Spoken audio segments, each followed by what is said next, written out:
সুপ্রিয় দর্শক শ্রোতা, শিকড় টিভির নিয়মিত আলোচনা নগরের ভোটের হাওয়া থেকে আপনাদের স্বাগত জানাচ্ছি। আমি ডক্টর মাহমুদ। আজকে আমরা যে বিষয়টা নিয়ে আলোচনা করতে চাই, ফেডারেল ইলেকশন তো চলে গেল, এবার প্রভিন্সিয়াল পার্লামেন্টের স্কারবোরো সাউথ ওয়েস্টের আসনটি খালি আসনে উপনির্বাচন অনুষ্ঠিত হতে যাচ্ছে খুব শীঘ্রই। ইতিমধ্যেই দলগুলো তাদের প্রার্থী নির্বাচনে তোড়জোড় শুরু করে দিয়েছে। আমরা প্রোগ্রেসিভ কনজারভেটিভ পার্টি থেকে দুজন প্রার্থী আলোচনা হচ্ছে, এনডিপি থেকে তিনজন প্রার্থীর নাম আলোচনা এসছে এবং লিবারেল পার্টি অফ কানাডার চারজন প্রার্থী তাদের মনোনয়ন দৌড়ে আছেন এবং তার মধ্যে থেকে একজন নির্বাচিত হবেন। এই বিষয় নিয়ে আমরা খোলামেলা আলোচনা করব। আজকে আমাদের সাথে আলোচনায় যুক্ত হয়েছেন জনাব লাইকুল হক চৌধুরী, সাবেক সভাপতি মৌলভীবাজার জেলা অ্যাসোসিয়েশন এবং কমিউনিটির অত্যন্ত সরব এবং সক্রিয় একজন মানুষ এবং বিভিন্ন প্রতিষ্ঠানের সাথে অঙ্গাঙ্গিভাবে জড়িত থাকেন। আমার বাম পাশে আছেন জনাব সাদ চৌধুরী, উনিও সাবেক সভাপতি জালালাবাদ অ্যাসোসিয়েশন এবং এই কমিউনিটির সব ধরনের কর্মকাণ্ডে তার সরব উপস্থিতি এবং উনি একজন ক্রিয়াপ্রেমী মানুষও। প্রথমেই আমি প্রশ্ন রাখতে চাই লায়েক ভাইয়ের কাছে যে তিনটি রাজনৈতিক দলের প্রার্থীরা মোটামুটি তাদের নমিনেশন পাওয়ার জন্যে বেশ তোড়জোড় করছে, তো এর মধ্যে দল ভিত্তিক আপনি কার সম্ভাবনা বেশি দেখছেন? ধন্যবাদ মাহমুদ ভাই এবং ধন্যবাদ শিকড় টিভি আজকে যারা দেখছেন। তিনটি দল আপনি যদি দেখেন তাহলে বিগত প্রভিন্সিয়াল নির্বাচন তিনটি নির্বাচন হয়ে গেছে এবং সেখান থেকে এনডিপি প্রার্থী ছিলেন ডলি বেগম এবং তিনি এই আসনে জয়লাভ করেছেন। কিন্তু এখন ভোটের সমীকরণ পুরোটাই বদলে গেছে। কেন? কারণ ডলি বেগম এখন এমপি থেকে এমপিপি হয়ে গেছেন এবং তিনি এখন লিবারেল পার্টি অফ কানাডার একজন সম্মানিত সদস্য। সেই হিসাবে বিগত দিনে সেটি ডলি বেগমের সিট ছিল, সেটি ছিল এনডিপির। সাউথ ওয়েস্ট আসনটি আসলে ডলি বেগম আসার আগে আপনারা জানেন এটা ছিল একটা লিবারেলের, ঐতিহ্যগতভাবে লিবারেলের আসন। তো সেই হিসাবে যেহেতু ডলি বেগম নাই এবং এখানে আমাদের এথনিক ভোটগুলা সবসময় ডলি বেগমের পক্ষেই ছিল, তো সেই হিসাবে উনি বিশাল ভোটে প্রতিবারই জয়লাভ করেছেন। কিন্তু এবারে সমীকরণটা পুরোটাই বদলে গেছে, এই জন্য ডলি বেগম এখানে নাই এবং এনডিপি এই আসনের মধ্যে এমন কোনো রাজনীতিক সক্রিয় এবং শক্তিশালী দল নয়। এখানে বরাবরই লিবারেল পার্টি ছিল, ওরাই সক্রিয় ছিল, শক্তিশালী ছিল। ডলির আগে লিবারেল পার্টি ছিল এই স্কারবোরো সাউথ ওয়েস্টের আসনের মালিক দীর্ঘদিন থেকে। এবং পাশাপাশি আপনারা জানেন প্রভিন্সিয়াল রাইডিং এ আপনার কনজারভেটিভও তারা অত্যন্ত সরব। কনজারভেটিভ পার্টি থেকেও দুজন আমরা জানি, আমাদের কমিউনিটির দুজন ব্যক্তিত্ব চেষ্টা করছেন। লিবারেল পার্টি থেকে 4 জন নমিনেশন চেয়েছেন। তো আমি জানি না এনডিপি কিংবা প্রগ্রেসিভ কনজারভেটিভ তারা প্রার্থী নির্বাচন কিভাবে করবে, সেটা কি তাদের অ্যাপয়েন্টেড হবে নাকি তাদের মধ্যে ভোটাভুটিতে আসবে, আমাদের কোনো সেই বিষয়ে ধারণা নেই এখন পর্যন্ত। বাট আমরা ইতিমধ্যে জানি যে লিবারেল পার্টি অফ অন্টারিও থেকে ভোটের দিন ধার্য হয়েছে, সেটাকে বলে প্রাইমারি বলে, এবং সেই প্রাইমারিতে 4 জন প্রার্থীকে তারা গ্রিন সিগন্যাল দিয়েছে এবং এই 4 জন প্রার্থী কেউ কার থেকে কম নয়, সবাই যার যার মতো খুব সুন্দরভাবে চেষ্টা করে যাচ্ছেন। সবাই যোগ্য। শেষ 80টা কে আসবে সেটা এই এলাকার যারা নিবন্ধিত ভোটার হয়েছেন লিবারেল পার্টি অফ অন্টারিওতে তারাই সেই রায়টা দিবেন। ধন্যবাদ লাগবে। আমি যদি আলোচনার সুবিধার্থে রাফলি আমরা যেই নামগুলো এসছে আমরা সেটা যদি বলি যে প্রোগ্রেসিভ কনজারভেটিভ পার্টি থেকে দুজনের নাম শোনা যাচ্ছে এবং দুজনই বাংলাদেশি কানাডিয়ান, মোর্শেদ নিজাম অথবা ডক্টর এস.এম. নুরুল্লাহ তরুণ। এনডিপি থেকে যাদের নাম শোনা যাচ্ছে খালিদ আহমেদ, ফাতিমা শাবান, যিনি জাস্ট এই ফেডারেল ইলেকশনে এমপি হিসাবে প্রতিদ্বন্দ্বিতা করেছেন, তার নাম শোনা যাচ্ছে আবার এমপিপি হিসাবে, এবং ভেরোনিয়া জেভিয়ার। তিনিও কমিউনিটিতে বেশ সক্রিয় হয়েছেন এনডিপির প্রার্থিতার জন্যে। আর লিবারেল পার্টি যেটা হচ্ছে আলোচনা এবং এই বাংলাদেশি কানাডিয়ানদের আকর্ষণের জায়গা, এখানে 4 জন প্রার্থী প্রতিদ্বন্দ্বিতার জন্য মনোনয়ন রেসে আছেন। তারা হচ্ছেন মিস্টার আহসানুল হাফিজ, মাহমুদা নাসরিন এবং কাদিরা জ্যাকসন এবং বিচেস স্টিওর্কের বর্তমান এমপি, যিনি ডাউনগ্রেড করে চলে আসতে চান এমপিপিতে, উনি স্কারবোর সাউথ ওয়েস্ট এমপিপি হওয়ার আগ্রহ প্রকাশ করেছেন। তো এই 4 জনের মধ্যেই নমিনেশন রেস হবে। সাদ ভাইকে যদি একই প্রশ্নটা করি যে এই যে প্রার্থীদের নামগুলো বললাম, তাদের মধ্যে আপনাকে কাকে সম্ভাবনা হয় বলে মনে হচ্ছে? ধন্যবাদ মাহমুদ ভাই, আজকের সঞ্চালক, এবং ধন্যবাদ শিখর টিভিকে আজকে আমাকে এখানে এই টক শোতে সুযোগ করে দেওয়ার জন্য। ধন্যবাদ মাহমুদ ভাই, খুব সুন্দর একটা আলোচনায় আমরা বসেছি। যেমন স্কারবোরো সাউথ ওয়েস্ট, আমি স্কারবোরো সাউথ ওয়েস্টে বসবাস করি বিগত 2002 সাল থেকে। সুতরাং স্কারবোরো সাউথ ওয়েস্টটাই আমাদের বাংলাদেশি অধ্যুষিত এলাকা। তাই আমি সবসময় মনে করি যে স্কারবোরো সাউথ ওয়েস্টটা আমরা যারা বাংলাদেশি ক্যানাডিয়ানরা যেদিকে টার্ন ওভার করবো ওই দিকটাই স্ট্রং হবে। তা আমি যে 4 জন ক্যান্ডিডেট আছে আমাদের লিবারেল থেকে, যেমন আমি মনে করি আমাদের বেশিরভাগই লোক বাংলাদেশি এবং সাউথ এশিয়ানরা বেশিরভাগই আমরা লিবারেলের প্রতি অনুতপ্ত। হ্যাঁ, তাই এই সুবাদে আমাদের মধ্যে যে 4 জন লিবারেল থেকে যে 4 জন ক্যান্ডিডেট আছে তার মধ্যে 2 জন আমাদের বাংলাদেশি। তার মধ্যে আমি বলবো আহসানুল হাফিজ। কেন বলবো আহসানুল হাফিজ? আপনি নিজেই বলেছেন আমি একজন ক্রীড়ামোদী, আমি একজন স্পোর্টস লাভার, এবং সে বিভিন্ন জায়গায় স্পোর্টসের জায়গায় লিবারেল পার্টিতে বিভিন্ন ইভেন্টে বিভিন্ন কমিউনিটি। আমি যতদূর জানি যে আহসানুল হাফিজ অন্টারিও সকারের সাথে খুব ওতপ্রোতভাবে জড়িত এবং তার board of director. He is the one of the board of director, only Bangladeshi Canadian. Not only Bangladeshi Canadian, in fact it's the only like মানে সাদা ছাড়া। Exactly. আমি মনে করি যে আহসানুল হাফিজ, তারপরে আহসানুল হাফিজের আরেকটা পরিচয় আছে প্রভিন্সিয়াল লিবারেলের, আমার মনে হয় he was the Liberal Party of Canada, Ontario Province or Vice Chair. Ontario Province. এটা একটা he was the secretary. Exactly. So he আমি মনে করি যে আমি কাউকে ছোট করে বলছি না, সবাই এখানে যোগ্য। বাট আমি যে লিবারেল করি, আমি লিবারেলের সাপোর্ট করি, এবং আমি মনে করি আমরা যারা স্কারবোরো সাউথ ওয়েস্টে লিবারেল করি, আমরা যারা বাংলাদেশি ক্যানেডিয়ান, আমি মনে করি আহসানুল হাফিজকে চুজ করা আমার মনে হয় আমি মনে করি ভালো হবে। আমি কাউকে ছোট করে বলছি না, এবং কনজারভেটিভ থেকে যারা 2 জন আসছে দে আর ওকে, ওরাও কোনো দিক দিয়েই কম না। কিন্তু আমি আমার লিবারেল থেকে আমি বলবো যে আমি মনে করি যে Ahsanul Hafiz is a best choice for Scarborough South West. আমি আরেকটা কথা বলবো মাহমুদ ভাই, স্কারবোরো সাউথ ওয়েস্টটা আমি সবসময় বলি, সবাই বলে যে আমি বাংলাদেশি ক্যানেডিয়ান, এই হিসাবে আমি বলি যে Bangladesh my home country and my second home is Canada. But আমি পার্সোনালি বলি Scarborough South West is my second home, because আমার তিনটা বাচ্চা এখানে গ্রোথ হয়ে এখন বিভিন্ন জায়গায় চাকরি করতেছে। সেটা they all are born and raised in Scarborough South West, এবং I am living in since 2002.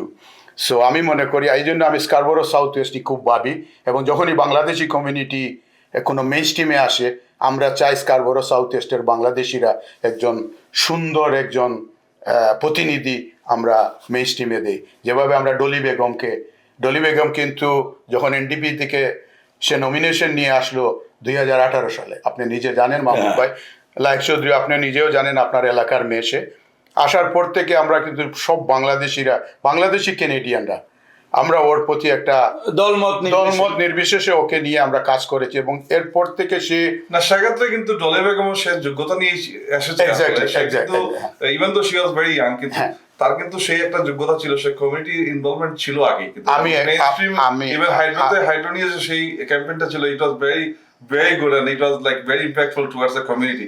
So এই জন্যই মানুষ কিন্তু আমি আপনার সাথে একমত, কিন্তু পাশাপাশি সে মনে করেন এই বিগত 8 বছরে সে এনডিপিতে এমপিপি থাকা অবস্থায় সে শুধু বাংলাদেশি কমিউনিটি না, সে আমরা দেখেছি ফিলিপিনি কমিউনিটি, পাকিস্তানি কমিউনিটি, এই African Canadian community, Sri Lankan Canadian community, সবার সাথে তার একটা গুড রিলেশন হয়ে গেছে। তার প্রতিফলনটাই ঘটেছে বিগত 13ই এপ্রিল পাইল। সে এমপি হয়ে আজকে পার্লামেন্টে গেছে। এখন আমাদের এমপিপিটা খালি আমরা মনে করি আমাদের বাংলাদেশি কানাডিয়ান একজনকে আমরা এমপিপি হিসাবে স্কারবোরো সাউথ ওয়েস্ট থেকে প্রভিন্সিয়াল পার্লামেন্টে দেখবো ইনশাআল্লাহ। ধন্যবাদ আমি মনে সর্দার। করি এটার আফসান, আমি কাউকে এখনো বলতেছি এখানে সবাই কনজারভেটিভ থেকে যে 2 জন আসছে, লিবারেল থেকে যে 4 জন আসছে, সবাই যার যার জায়গা থেকে আমরা আবার আসবো আলোচনা, একটু লাইভের কাছে যাই। যেহেতু এটা একটা বাংলাদেশি কানাডিয়ান প্রবণ এলাকা, এটা মোটামুটি মোস্ট অফ দ্য ভোটার্স, আমরা যারা টরন্টো শহর বা আশেপাশে থাকি তার ম্যাক্সিমামই বাংলাদেশি ভোটার, এই বিশাল একটা সংখ্যা এই স্কারবোরো সাউথ ওয়েস্টে। তো সেই ক্ষেত্রে আমরা দেখছি যে শুধু এনডিপিতে আর এবার ওইরকম বাংলাদেশি কানাডিয়ান কেউ নাই, কিন্তু অন্য 2টা দলে প্রোগ্রেসিভ কনজারভেটিভ এবং লিবারেল পার্টিতে 2 জন করে বাংলাদেশি ক্যান্ডিডেট আছে। এর মধ্যে আপনি নির্মোহভাবে কার সম্ভাবনা বা ব্যক্তিগত যোগাযোগ, তার কমিউনিটির প্রতি অবদান, এই সব কিছু মিলে কিভাবে দেখছেন? আসলে ব্যাপারটা, আপনি কোয়েশ্চনটা কি হচ্ছে, শুধু আপনি কি পার্টি ওয়াইজ ভাগ করে বলছেন যে এটা লিবারেলের জন্য নাকি অল পার্টিজের জন্য? না, সবাই, মানে আমরা তো এখানে কয়েকজন ক্যান্ডিডেট আছে, তার মধ্যে আপনাকে যদি আমরা বলি যে মানে কার কি অবস্থা, মানে যোগাযোগ এবং শক্তির দিক থেকে, ভোটারের দিক থেকে। আচ্ছা, এখানে একটা ব্যাপার হচ্ছে, আপনি আরেকটা নাম বলে গেছেন, আসলে কনজারভেটিভ থেকে কিন্তু আরেকটা young, maybe he is also descended from Bangladesh, I am not sure, আমি কিন্তু ফেসবুকে দেখেছি তার একটা।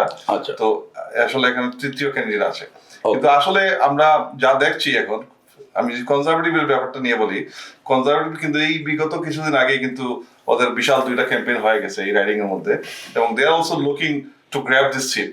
ওইটা আসবো, আমরা আলোচনায় আসবো। তো আমি যেটা বলতে চাচ্ছিলাম, এখানে কিন্তু 3য় আরেকজন আছে কনজারভেটিভে, আমি আসলে ওনার নামটা বলে গেছি এই মুহূর্তে। তো উনিও পটেনশিয়াল, কিন্তু আমাদের ডক্টর তরুণ সাহেব, আসলে উনার ইন্টারেস্ট আছে কিনা আমি তো এখনো জানি না অফিসিয়ালি, কিন্তু ওইভাবে মানে প্রচারে আসছে না। আমি দেখছি এখানে আমাদেরই আরেক ভাই, আপনার তার নাম হচ্ছে মুর্শিদ নিজাম, উনি অত্যন্ত সক্রিয়। আমরা আসলে জানি না কনজারভেটিভের পলিসিটা কি হচ্ছে, তাদের নমিনেশন প্রসেসটা কি হবে এবং কে শেষ পর্যন্ত নমিনেশন পাবে তাও আমাদের ধারণার বাইরে।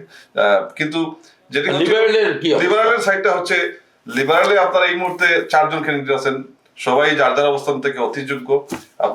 আপনারা জানেন এখানে আমাদের এমপি, আমাদের পাশের রাইডিং এই বিচেস স্টিওরকে Nathaniel Erskine Smith is very competitive.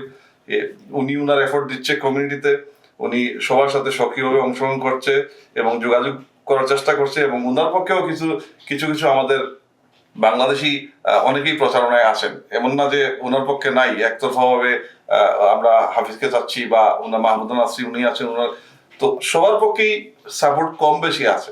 তো এই মুহূর্তে আর কি, যেটা একটু আগে সাদ চৌধুরী সাহেব বলছিলেন যে আহসানুল হাফিজ, যখন আমরা বাইরে যাই, আমরা তো জানেন আমরা কমিউনিটিতে কাজ করি, তো মানুষের মুখে সেরকম শোনা যায় ওর নামটাই বেশি উচ্চারিত হচ্ছে।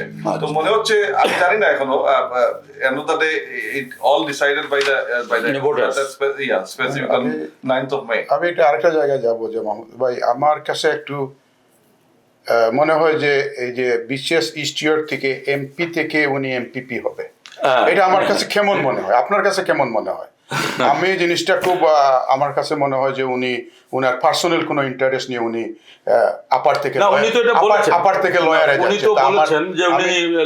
আমি শেষ করি, আপার থেকে লিডার তো পরে রেস দিবে, তারপরে লিডার হবে, কিন্তু এখন তো উনি এমপিপি হতে চাচ্ছে, তার মানে উনি আপ থেকে লয়ারে যাচ্ছে। এটা আমার কাছে খুব, আমার এই জীবদ্দশায় আমি এইভাবে কাউকে দেখি নাই। আমি আরেকটা জিনিস লাইক সাহেবের সাথে দ্বিমত করতেছি, কারণ স্কারবোরো সাউথ ওয়েস্ট হলো আমাদের বাংলাদেশি অধ্যুষিত এলাকা, যেটা একটা জায়গায় আছে যে বাংলাদেশিরা যদি আমরা চাই যে কোনো পার্টির থেকে যে কেউ চুজ সবাই মিলে করি, তাকে আমরা একটা জায়গায় নিয়ে যেতে পারি। কিন্তু স্মিতা, আমি বলবো যে স্কারবোরো আপনার বিচেস ইস্টিওর থেকে যে এমপি সাহেব যিনি এমপিপি হয়ে আসতে চাচ্ছেন, উনি, হ্যাঁ, he is a Canadian, he is born and raise Canada, is okay, but আমরা যখন বলি Bangladeshi Canadian, he is not a Bangladeshi Canadian. Exactly. So আমার একটা বিনীত অনুরোধ থাকবে আপনাদের এই টক শোর মাধ্যমে, আমি এই শিকড় টিভির মাধ্যমে সাধারণ ভোটার আর সাধারণ স্কারবোরো সাউথ ওয়েস্টের ভোটারদেরকে আমার অনুরোধ থাকবে যে আমরা বাংলাদেশি ক্যানাডিয়ানদের একটা জায়গায় আছে যে জায়গা থেকে আমরা বাংলাদেশি প্রতিনিধিকে নিয়ে আমরা মেইন স্ট্রিমে যেতে পারবো। তো আমার অনুরোধ থাকবে যে আমরা সবাই আমাদের যে 4 জন লিবারেল থেকে 2 জন কনজারভেটিভ থেকে আমরা চুজ করি। আমি আমার ব্যক্তিগত চুজ থেকে এজ এ কমিউনিটিতে কাজ করি, যার থেকে আমি দেখলাম যে আহসান হাফিজ এখনো মোটামুটি সে এগিয়ে আছে এবং তার একটা যোগ্যতাও আছে, তার পলিটিক্যাল ব্যাকগ্রাউন্ডও আছে, সব দিক দিয়ে সে ইজ ওকে। ধন্যবাদ। একটু এখানে ছাত্রী সাহেব একটু দ্বিমত করছি এই বিষয়টা নিয়ে যে ডাউনগ্রেড হচ্ছে কিনা।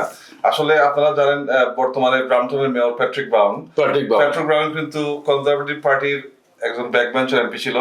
তাদের নেতৃত্ব সংকটে প্রভিন্সে সে আসলো এবং মানে বাক্য মানুষের সহায় না হলে যেটা হয়, যখন সবই আগায় গেল ঠিক মতো এবং তখন কনজারভেটিভ কিন্তু পাওয়ারে যাচ্ছিল এবং he should be the premier of the, তখন একটা স্ক্যান্ডালে জড়িয়ে গেল এবং তারপরে কিন্তু সে এখান থেকে বের হতে হলো, which was it was completely incorrect and he was not involved at all. It was even proven not guilty, but unfortunately ওই সময় ইলেকশনে সে সরে দাঁড়াতে হলো। ডার্কফোর্ড কোথা থেকে চলে আসলেন, কাউন্সিলর টু প্রিমিয়ার হয়ে গেলেন। তো এই মানুষের লাগ। প্যাট্রিক ব্রাউন শেষ পর্যন্ত ব্রাম্পটনে গেলেন এবং সেখানে মেয়রের রেস করলেন এবং অত্যন্ত কম সংখ্যক ভোটের মধ্যে উনি মেয়র হয়ে গেলেন। কিন্তু Patrick Brown himself is a very nice man, he is very knowledgeable, very soft spoken man and he is very very popular right now in Brampton. So আমি বলছিলাম এটা হয় আসলে আপনি যেটা বলছেন, তো ওই এমপি সাহেব আসতে পারেন ঠিক আছে, কিন্তু আপনাদের হয়তো কনসার্ন হইতে পারে যে ওনার অন্য কোনো ভিন্ন কোনো উদ্দেশ্য আছে কিনা, সেটা আমি আলাপ করতেছি না, সেটা আপনারাই ভালো বোঝেন, আপনারা কমিটির সাথে কাজ করতেছেন, আপনারাই ভালো বলবেন। হ্যাঁ, ধন্যবাদ। আমরা এই কনজারভেটিভ পার্টির ব্যাপারটা নিয়ে আরেকটু কথা বলি যে এর আগে কিন্তু আমরা কনজারভেটিভ পার্টির এই যে ইলেকশনগুলোতে আমরা 18 দলের 18, 22, 25 সব ইলেকশনগুলো তো দেখলাম, ওরকম তোড়জোড় ছিল না। কিন্তু প্রিমিয়ার ডগফোর্ড এবার যেন খুব অ্যাগ্রেসিভলি স্কারবোরো সাউথ ওয়েস্টে কাজ করছে। আপনারা জানবেন রোজার মাস, রোজার পরে তাদের অনেকগুলো মিনিস্টার কিন্তু খুব ফ্রিকুয়েন্ট ভিজিট করেছে এবং রিসেন্টলি ডগফোর্ডের উপস্থিতিতে একটা ফান্ড রেজিং ডিনার হয়েছে যেখানে 3টা মিনিস্টার ছিল। তার মানে কি, এটা কি মানে তারা কি এই সিটটা দখলে নিতে চায়? কারণ এটা কখনোই তারা এই সিটটা কখনো কিন্তু পায় নাই তারা। এটা লিবারেল এবং তারপরে ডলি যতদিন ছিল এটা ডলির আন্ডারে ছিল, কিন্তু কনজারভেটিভ কিন্তু কখনো পায়নি। এটা কি ওদের কি সেন দৃষ্টিটা এই স্কারবোরো সাউথ ওয়েস্টের উপর পড়লো? এক্স্যাক্টলি আপনি যেমনটি বলছেন, ব্যাপারটা হচ্ছে এখন বর্তমান অবস্থানে কিন্তু আপনার কনজারভেটিভের পপুলারিটি বা ডার্কফোর্ডের পপুলারিটি কমটির দিকে। আপনি এটা খেয়াল করেন, দেখেন স্ট্যাটিস্টিকগুলো কেন most recent scandal, we should call it scandal, উনি একটা এয়ারক্রাফট কিনলেন $29 million, 28.9 মিলিয়ন আবার ফেরতও দিচ্ছে এবং এখন এই চাপের মুখে প্রতিবাদের মুখে এখন আবার বিক্রির ব্যবস্থা হচ্ছে, বাট রিসেলে তো লস আসবে। উনি করতে পারেন না। আজকে আমরা we are all suffering because due to the war in Middle East and also আপনার লাইভলিহুড তো অনেক এক্সপেন্সিভ হয়ে গেছে, আমাদের লিভিং কস্ট অনেক হাই এখন। এই মুহূর্তে উনি লাক্সারিতে যেতে পারেন না। তো সেই সমালোচনার মুখে ওনার কিন্তু পপুলারিটি ডাউন হয়েছে। আরেকটা ইস্যু এখানে চলে আসছে, অসাপের ব্যাপারটা আপনারা জানেন। এই অসাপের এটা মানে অত্যন্ত সূক্ষ্মভাবে মিডল ক্লাস এবং লোয়ার মিডল ক্লাসের বাচ্চাদেরকে বা প্যারেন্টসদেরকে ডিসকারেজ করা হচ্ছে ইউনিভার্সিটি এডুকেশন বা সো এটা এই জন্য কিন্তু ওনার এই রিসেন্ট পোলে আপনি খেয়াল করে দেখবেন ওনার কিন্তু পপুলারিটি ডাউন হচ্ছে এবং সামনের ইলেকশনে কিন্তু দেখবেন lose lots of seats. So উনি চাচ্ছে এই সুযোগে এখানে এই সিটটা দখল নেওয়া যায় কিনা, সেই হিসাবে না হলে কিন্তু কোনো আই থিঙ্ক কন্ট্রারি কোনো প্রিমিয়ার সম্ভবত আমি গত 30 বছরে দেখি নাই কোনো প্রিমিয়ার এইখানে এসে হাজির হয়েছেন এই রাইডিং এর মধ্যে। তো এতে আমার মনে হচ্ছে আপনি যেমন বলছেন যে ওনারা কি এটা গ্র্যাব করার চেষ্টা করছে কিনা, আমার তাই মনে হচ্ছে। আচ্ছা, সাত ভাইয়ের কাছে ফিরে আসি। এবং আমি মনে করি যে লাইক সৌদির সাথে একটু অ্যাড করি, ওনারা বাংলাদেশি কমিউনিটিকে খুব ফোকাস করতেছে exactly for specially Scarborough South ওয়েস্টে। আমি যতটুকু দেখেছি মিডিয়া থেকে বা যারা কনজারভেটিভ পার্টির সাথে সম্পৃক্ত আছে, এদের চলাফেরাতে বোঝা গেছে যে ডার্কফোর্ড বাংলাদেশি কমিউনিটিকে খুব বেশি প্রাধান্য দিচ্ছে। তা আমি এটা বিশ্বাস করি যে আমরা যারা স্কারবোরো সাউথ ওয়েস্টে এই যে লিবারেলের একটা হোল্ড, এবং আশা করি যে লিবারেলকেই ভোট দিবে, এটা আমার বিশ্বাস। সো আমরা যদি এবার ফিরে আসি, আপনারা জানেন যে 28 এপ্রিল, যেটা লাইভভাবে বলছিলেন, 28 এপ্রিল এনডিপি তাদের একটা এজিএম এর মতো ডেকেছে। ওখানে তাদের এই 3 প্রার্থীর থেকে একজনকে তারা সিলেক্ট করবে, সিলেকশন প্রসেসে যাবে তারা on the basis of their discussion and debates. Maybe তারা কোনো রেস করছে না, কিন্তু আপনারা ইতিমধ্যেই জেনে গেছেন liberal party of Canada and Ontario Liberal Party has declared 9th May for their nomination race day, and on 25th April this is the last deadline for voter. their voter registration. So liberal party of Canada কিন্তু totally একটা Democratic প্রসেসের মধ্যে আগাচ্ছে, যেহেতু তাদের একাধিক candidate 4 জন, তো তারা নমিনেশন রেস করবে। That means inter party Intra party যে ভোটিংটা হয়, যে অন্টারিও লিবারেল পার্টির মেম্বাররা তারা তাদের প্রার্থীকে বেছে নেবে। সেই ক্ষেত্রে আমাদের কাছে তো আমরা এর মধ্যেই জেনেছেন যে মিস্টার আহসানুল হাফিজ, মাহমুদা নাসরিন, নাথানিয়াল এবং কাদিরা জ্যাকসন, এই 4 জন আছে। কাদিরা জ্যাকসন গতবারে উনি এমপিপিতে ফাইট করেছিলেন দলের সাথে। সো এখন এই 4 জনের মধ্যে যদি আবার একটু আমরা র্যাপ আপ করতে চাই, তো আপনারা কার সম্ভাবনাটাকে আপনারা একটু দেখছেন যে ওভারঅল কমিউনিটির এই যেই অবস্থাটা চলছে? কাদিরা জ্যাকসন তো আপনি নিজেই বলেছেন, সে লাস্ট টাইম সে এমপিপি ইলেকশন খেলেছে ডলির সাথে, তার political background was strong, national background is strong. আমি আসি তখনই, আমি কথাটা যখনই আসতেছি এই জন্যই যে আমি তো যখন স্কারবোরো সাউথ ওয়েস্ট আসে, আমি পার্সোনালি আমি বাংলাদেশি ক্যানেডিয়ানেই চলে আসি। এই সুবাদে 2 জন বাংলাদেশি ক্যানেডিয়ান আছে, যেটা একটা হলো নাসরিন আপা, এদিকে হাফিজ, আহসানুল হাফিজ। তো আমি মাহমুদ আপা, শি ইজ ওয়েল এডুকেটেড, সে ইমিগ্রেশনের নিয়ে কাজ করে, টিচার ছিল, শি ইজ গ্রেট। বাট আমি যদি কম্পেয়ার করি, আমি মনে করি আহসানুল হাফিজের যে সেটাকে আপনি রাজনৈতিক ভাবে এই বিশ্লেষণ করছেন যে মানে কার রাজনৈতিক প্রজ্ঞা বা এক্স্যাক্টলি, এবং কমিউনিটিতে একটা গ্রহণযোগ্যতা, কমিউনিটিতে মানুষের মুখে মুখে কার নামটা, এইসব মিলে দেখি যে আমি মনে করি যে আহসানুল হাফিজের পাল্লাটা একটু ভারী, আমার মনে হয়। আমি জানি না আপনাদের দর্শক শ্রোতারা কি মনে করেন, আপনি কি মনে করেন, লাইক সবজি কি মনে করেন, বাট আমি কমিউনিটি থেকে দেখি যে আহসান হাফিজের পাল্লাটা একটু ভারী। সেরকম তাই মনে হচ্ছে, হাইপটা সেরকমই। যদিও আমি যেটা ইনভেস্টিগেশনে পাচ্ছি, অনেকেই এখানে মেম্বার বানাচ্ছেন, basically become member of the Liberal Party of Ontario. So there is no personal membership. এখানে আপনি মেম্বার বানাইলে আপনাকে ভোট দেবো, বাদ দিতে হবে, সেরকম কোনো বাধ্যবাধকতা নেই। সো সেই ক্ষেত্রে আমি ইভেন আজকেও আমার সাথে 7-8 জন লোকের আলাপ হয়েছে, ওরাই কল দিচ্ছে, যেহেতু আমরা এখানে মিডিয়াতে আসি, কি হচ্ছে বা না হচ্ছে, কি হবে।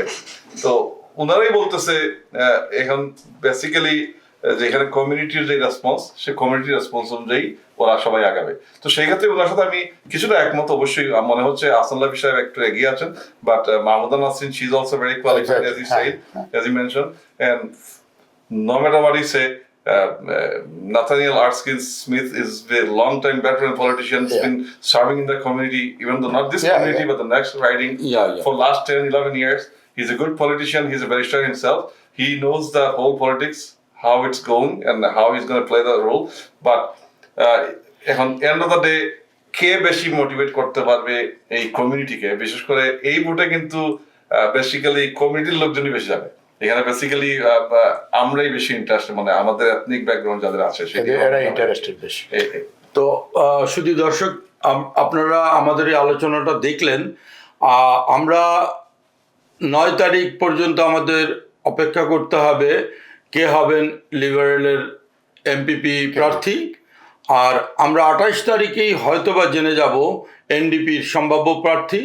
আর পিস প্রোগ্রেসিভ কনজারভেটিভ পার্টির ক্যান্ডিডেটের ব্যাপারে আমরা এখনও নট শিওর, তারাও হয়তোবা কোনো সিলেকশন প্রসেসের মধ্যে যাবে।